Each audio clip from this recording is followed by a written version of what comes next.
ألم تر إلى الذين أوتوا نصيبا من الكتاب يدعون إلى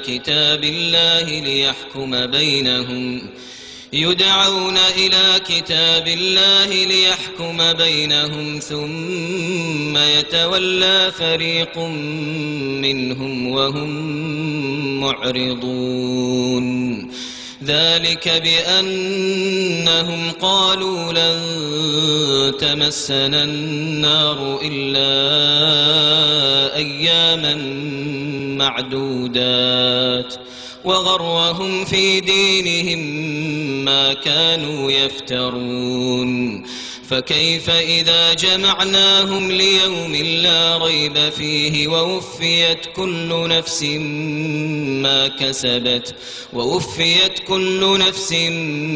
ما كسبت وهم لا يظلمون قل اللهم مالك الملك تؤتي الملك من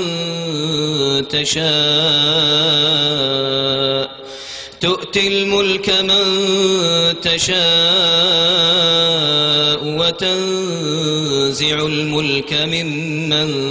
تشاء وتعز من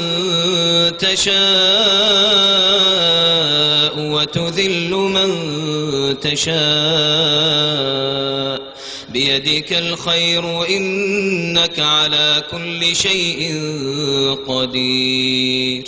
تولج الليل في النهار وتولج النهار في الليل وتخرج الحي من الميت وتخرج الميت من الحي وترزق من تشاء بغير حساب لا يتخذ المؤمنون الكافرين أولياء من دون المؤمنين ومن يفعل ذلك فليس من الله في شيء إلا أن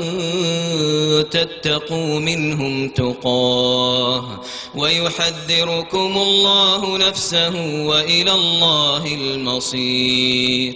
قل إن تخفوا ما في صدوركم أو تبدوه يعلمه الله ويعلم ما في السماوات وما في الأرض والله على كل شيء قدير يوم تجد كل نفس ما عملت من خير محضرا وما عملت من سوء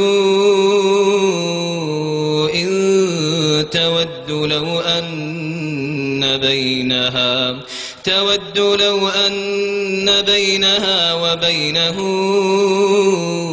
أمدا بعيدا ويحذركم الله نفسه والله رؤوف بالعباد قل إن كنتم تحبون الله فاتبعوني يحببكم الله ويغفر لكم ذنوبكم والله غفور رحيم قل أطيعوا الله والرسول فإن تولوا فإن الله لا يحب الكافرين إن الله اصطفى آدم ونوحا وآل إبراهيم وآل عمران على العالمين ذرية بعضها من بعض والله سميع عليم إذ قالت امرأة عمران رب إني نذرت لك ما في بطني محررا فتقبل مني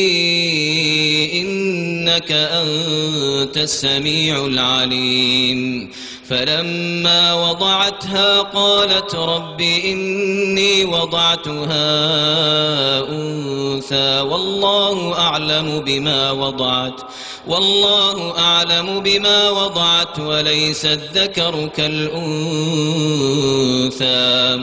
وإني سميتها مريم وإني أعيذها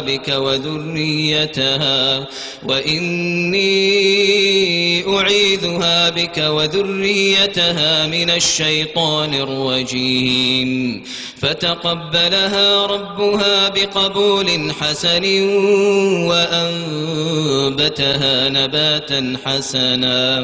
وأنبتها نباتا حسنا وكفلها زكريا كلما دخل عليها زكريا المحراب وجد عندها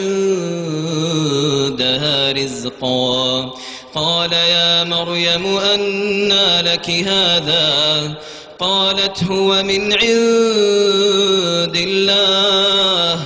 إن الله يرزق من يشاء بغير حساب هنالك دعا زكريا ربه قال رب هب لي من لدنك ذرية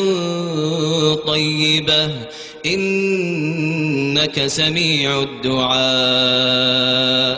فنادته الملائكة وهو قائم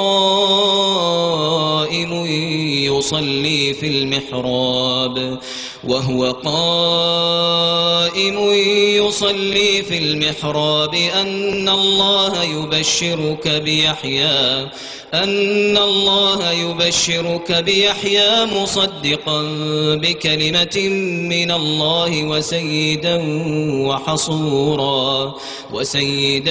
وحصورا ونبيا من الصالحين قال رب أنى يكون لي غلام وقد بلغني الكبر وامرأتي عاقر قال كذلك الله يفعل ما يشاء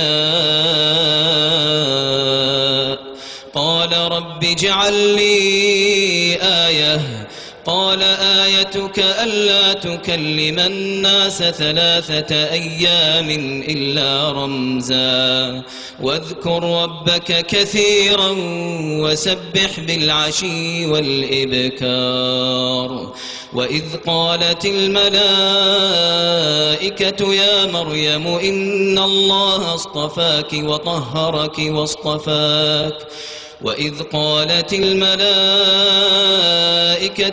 مريم إن الله اصطفاك وطهرك واصطفاك على نساء العالمين يا مريم اقنتي لربك واسجدي واركعي مع الراكعين ذلك من أنباء الغيب نوحيه إليك وما كنت لديهم إذ يلقون أقلامهم أيهم يكفل مريم وما كنت لديهم إذ يختصمون